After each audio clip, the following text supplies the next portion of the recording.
panahong nalalapit sa'yo'y wala nang saysay.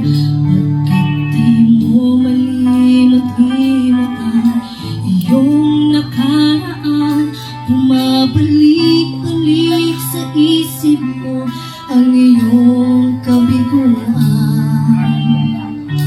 Hahayaan mo na lamang ba tapusin ka ng kahapon at di nagkagawa ng paraan upang makaahon?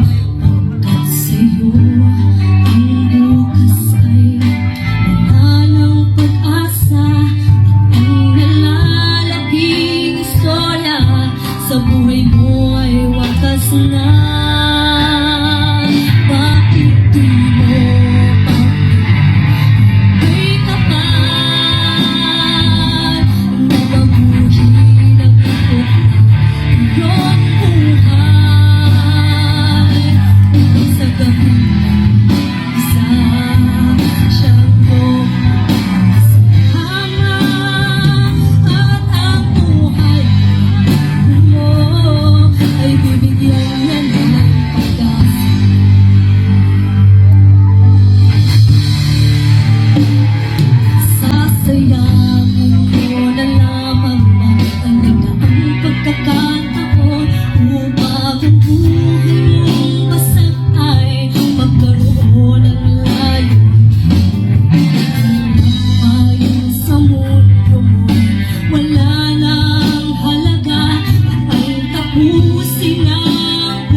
Isa siyang iyong kasama at ang buhay ko ay bibigyan niya ng pag-asa.